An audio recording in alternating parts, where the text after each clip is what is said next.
এখানে শামসুর রহমান লিখেছেন স্যারকে সালাম জানিয়ে যে বীমা পেশায় শিক্ষিত লোকের আগ্রহ কম কেন? স্যার এ বিষয়ে জানতে চেয়েছেন।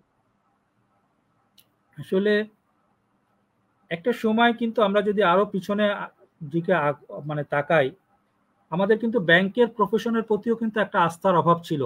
আমাদের আমাদের আরেকের জেনারেশনটা কিন্তু এখন আজকে যে ব্যাংক নিয়ে আমরা খুব হইচই করি, ব্যাংকিং ক্যারিয়ার নিয়ে যে হইচই করি, একটা সময় কিন্তু এটা ছিল না। ক্রমান্বয়ে আজকের এই পর্যায়ে চলে আসছে। তো আমরা মনে করি যে আমার ব্যক্তিগতভাবে মনে হয় যে এই সময়টা এখন আমাদের দরজায় নক করছে যে এখন শিক্ষিত লোকরাও আসবে। আপনি চিন্তা করেন বা আমি চিন্তা করি এভাবে, আগে কি এফ এর ক্ষেত্রে কোনো শিক্ষাগত যোগ্যতার কোনো প্রয়োজন ছিল? নিশ্চয়ই না। তার মানে কি এখানে একটা শিক্ষা একটা জরুরি ব্যাপার হয়ে গেল, অ্যাটলিস্ট এইটা থাকতে হবে, তাহলে কি শিক্ষিত লোক আসবে না? এটা আসছে। এটা একটা বড় ইতিবাচক দিক যে শিক্ষিত লোকরাও কিন্তু আগে আসছে। হ্যাঁ, ব্যাংক অ্যাসুরেন্সের মধ্যে কিন্তু একটা বড় একটা ব্যাপক কিন্তু গোষ্ঠী কিন্তু অলরেডি ডোরে নক করছে। আমরা জানি না, অনেক ব্যাংক ভিতরে ভিতরে আপনারা দেখবেন ফেসবুকে কন্ট্যাক্ট করে তাদের লোকজনদেরকে প্রশিক্ষিত করছে। যদিও আমরা এটা এখনো এই পর্যায়ে মনে করে তাদের ইনহাউস লোক দিয়ে হয়তো ফান্ড বা সেটার এখনো পর্যন্ত যখন তারা এইটার থেকে মুনাফা পাবে, কমিশন পাবে, তখন তারা কিন্তু এই ইন্ডাস্ট্রিতে কিন্তু শিক্ষিত লোক নিয়োগ করবে।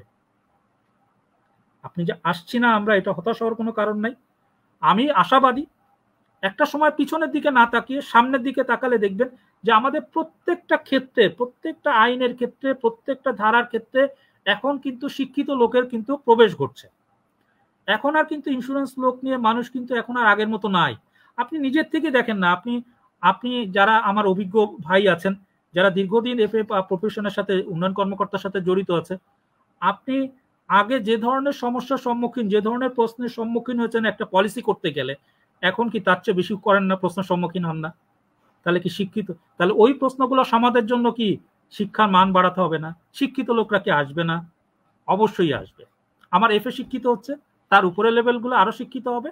হ্যাঁ, তারপরে যে জিনিসটা প্রয়োজন, যে আমাদের একটা জায়গায় যে জিনিসটা আমার কাছে মনে হয় যে একটা জায়গায় ম্যাচ করা দরকার, যে ইন্স্যুরেন্স একটা বিশেষায়িত প্রফেশন। আমাদের শিক্ষা ব্যবস্থার কিছু কিছু জায়গায় ইন্স্যুরেন্সের জায়গাগুলো আছে, বাট সেটাও কিন্তু ইন্স্যুরেন্সের টেকনিক্যাল বিষয়গুলোতে আছে, ভ্যালুয়েশন, ক্লেম বা এই ধরনের। কিন্তু মার্কেটিং সেলসকে কিভাবে ডেভেলপ করা যায়, তাদের চ্যালেঞ্জগুলো কিভাবে সে ফেস করবে, এই ধরনের একটা মডিউলগুলো একটা একটা মডিউল থাকা দরকার ছিল, যে একটা শিক্ষিত লোক এই প্রফেশনে আসবে, এই মডিউলটা করবে, এফএ পর্যায়ে গিয়ে এই মডিউল, ইউএম পর্যায়ে গিয়ে এই মডিউল, বিএম পর্যায়ে গিয়ে এই মডিউলটা করবে। তাহলে কি ওই শিক্ষিত লোকরা দেখবে যে এইখানে একজন লোক শিক্ষিত ঢুকছে, এখানে একটা প্রশিক্ষিত হওয়ার পরে ওখানে কিছু তার কাছে ইতিবাচক বার্তা যাবে। তাহলে এখন যে লোকটা শিক্ষিত আছে তার থেকেও কিন্তু আরো বেশি শিক্ষিত লোক আমরা পাবো। তবে আমরা হতাশার দলে না, আমরা আশাবাদী। এখনো শিক্ষিত লোক আসছে, দরজা নক করছে, আগামীতে আরো বেশি দরজা ভেঙে আমাদের ঘরে ঢুকবে, আমরা আশাবাদী।